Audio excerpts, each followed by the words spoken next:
Welcome back to another whiteboard drawing. Today we're going to draw out the details of the light reactions that are happening as a part of photosynthesis. So they're happening in chloroplasts, and we are going to cover slides 22 through 27 in our PowerPoint presentation. And so it turns out that the light reactions are kind of complicated, and there are two different kinds of light reactions. There are light reactions that are, my dog is right next to me. I don't know why he came down here, but it's kind of funny. There are light reactions that are called the linear light reactions that we're going to draw out first. And there are light reactions that are called the cyclical light reactions. We'll draw that out second. And remember, what we're looking at here is how light energy is absorbed by photopigments. That energy then is used to create ATP and NADPH. That's where we're at. So what we need to do is draw out, and you can get this out in your notes too, a giant chloroplast, but actually we're going to draw one thylakoid sac that's inside a chloroplast. So I'm going to draw, it's going to look a little bit like a rainbow here. I think I'm going to draw it like this. Oh, I hope this is good. This is kind of our thylakoid sac. So this is the space inside the thylakoid. I'll just call it the thylakoid space. Oh, I spelled that wrong. There we go. The thylakoid space. Out here would be the stroma. Let's just put it over here. And then, of course, there's a lot of these thylakoids inside a single chloroplast. But this would be the border of our chloroplast. And way out here, we could call this the cytosol, okay, of the cell. All right, so during the light reactions, light energy is absorbed by photopigments, and the photopigments are found in photosystems. We have two different photosystems that are found in the thylakoid membranes of the chloroplast. So I'm going to draw them in. Our text uses purple, so I'm going to use purple too. Photosystem 2, I'm just going to call it PS2, and photosystem 1. Seems strange that we actually start with photosystem 2, but that's just how they were identified. So photosystem 1 is there. Inside these photosystems are clusters of antenna pigments, chlorophylls A and B and carotenoids that can absorb light energy. And I'm going to draw those in a second. Drawing in our, antenna pigments that absorb light energy. So let's draw in some light energy coming in.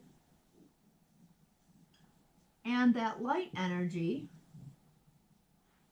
is transferred from molecule to molecule in these antenna pigments, and it's finally transferred to the reaction center chlorophyll A molecules. The reaction center chlorophyll A molecules are near the center of each photosystem, and they react, right? This is where an important reaction happens. The energy is used to excite electrons in these reaction center chlorophyll A molecules. These electrons are bumped to a higher energy state. So I'm going to draw in an arrow that represents these high energy electrons being excited by the light energy. Okay? Okay. I think that's where we left you last time with our PowerPoint slide. At this point, what happens to these high energy electrons? Well, we're going to start by following the high energy electrons in photosystem 2, and then we'll move kind of through the whole process. But these electrons flow in a linear pattern. That's why it's called the linear electron flow, right? And what happens to these high energy electrons is they're immediately donated to a primary electron acceptor. You can write that in. I'm just going to draw it as a box here inside the photosystem. And then these high energy electrons move through an electron transport chain by redox reactions. They fall through an electron transport chain to a more stable spot. They're high energy here. They're going to flow through an electron transport chain, falling to a more stable spot with each redox reaction. I'm going to draw in the electron transport chain that's found in chloroplasts. And you don't have to memorize these numbers or these names, but there's something called, I always forget which order they're in too, plastoquinin. There's a cytochrome complex, and then there's something called plastocyanin that is a little more mobile, all right? The cytochrome complex, I'm just going to write that down here. Cytochrome complex is a kind of, that just means it's a bigger structure made up of multiple proteins, all right? And what happens with these high energy electrons that are donated to, that, light energy excites these electrons. The electrons then are donated to the primary electron acceptor. And then from there, via a redox reaction, they're donated to plastoquinin. They fall to a slightly more stable location. Think of them as falling down a set of steps. Then these electrons are donated via another redox reaction to a cytochrome complex. And then they fall to plastocyanin. Okay? From here, they're actually going to be donated to photosystem 1 because photosystem 1's reaction center electrons are also are being excited and are removed from the chlorophyll A molecules here. So what happens is light energy is exciting, is being transferred from the photopigments to reaction center chlorophyll A molecules. Electrons are excited. These electrons are donated to a primary electron acceptor. So the chlorophyll A molecules have actually lost electrons. They're like have an electron hole there. The electrons then are donated via redox reactions through an electron transport chain. They're falling to a more stable spot, and they finally fall to the reaction center chlorophyll A molecules in photosystem 1. Who cares?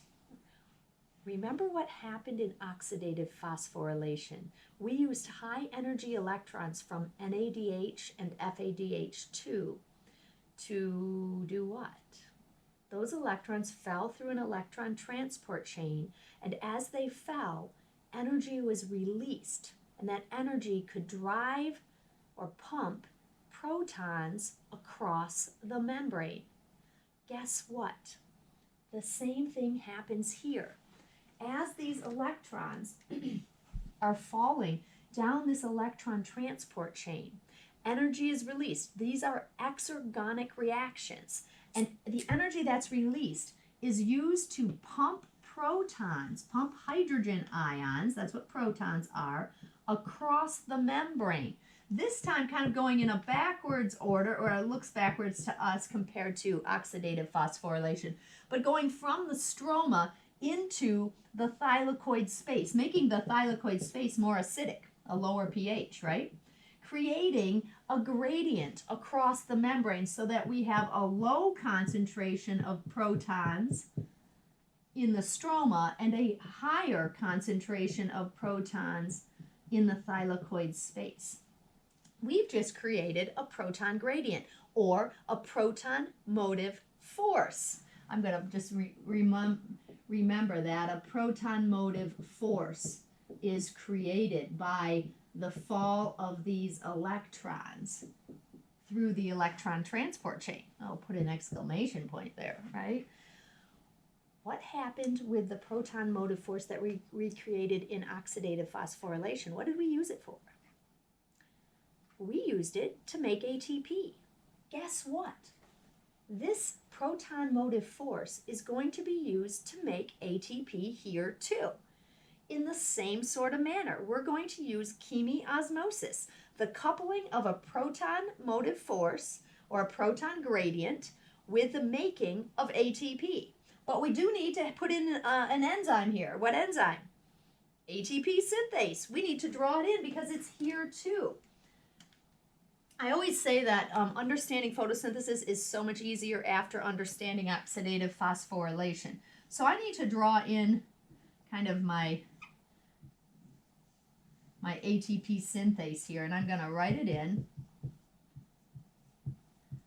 ATP synthase is in the thylakoid membrane, and it is coupled with the proton gradient that we've established from the electron transport chain.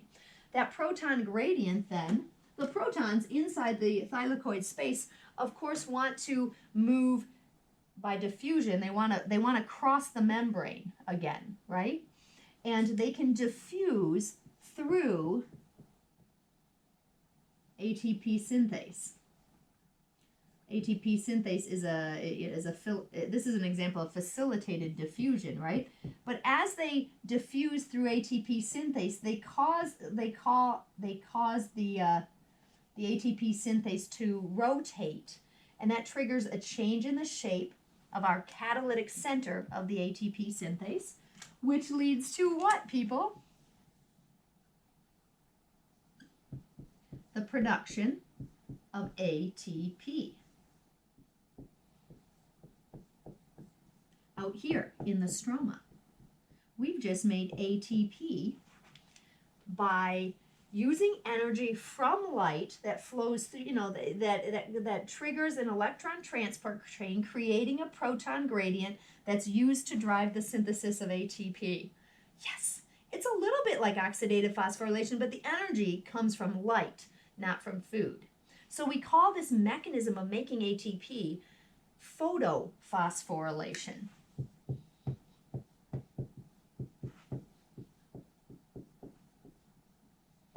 Because we're making ATP using light energy this time. Oh, and also, remember the term chemiosmosis? We actually have chemiosmosis here too. We have the coupling of a proton gradient with the making of ATP. That's chemiosmosis. All right, so far in the linear light reactions, we've taken light energy to excite electrons that flow through and down an electron transport chain. That energy that's released as they flow down the electron transport chain is used to pump protons across the membrane, creating a gradient across the membrane that's used to drive the synthesis of some ATP. Yay, we're making ATP. We're taking light energy and making chemicals.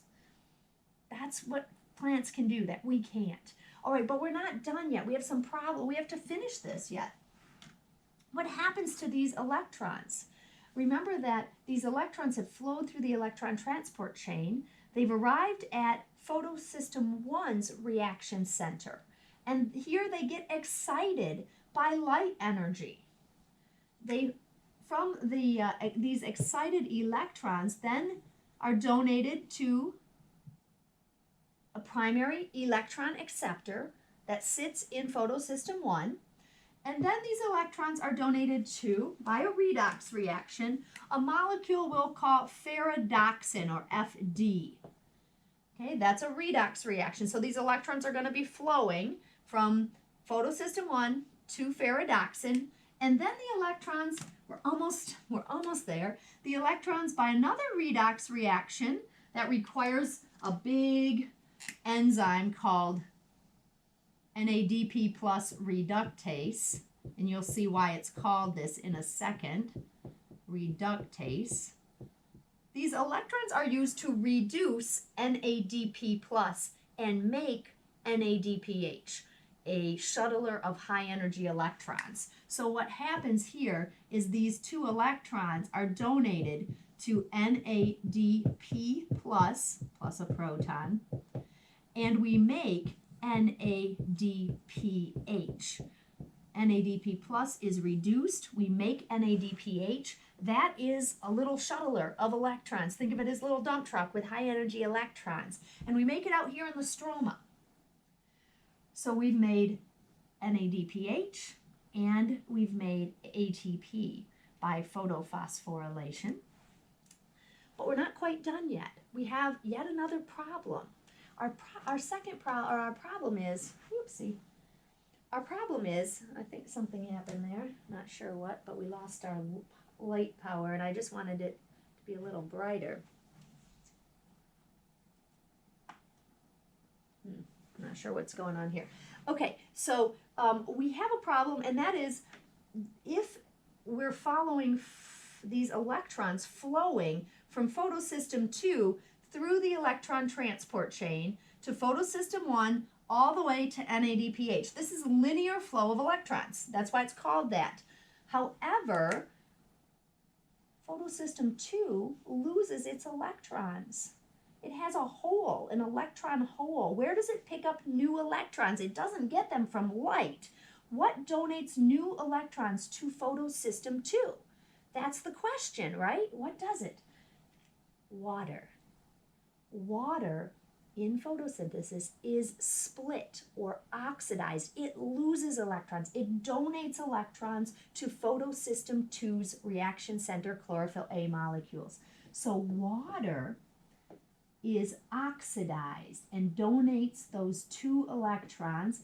It is split up then into protons. So 2 protons, contributing to this proton gradient, plus oxygen. I'm going to balance the equation here and call it a half a molecule of oxygen. Oh, oxygen. That's what photosynthesis does, right? As a byproduct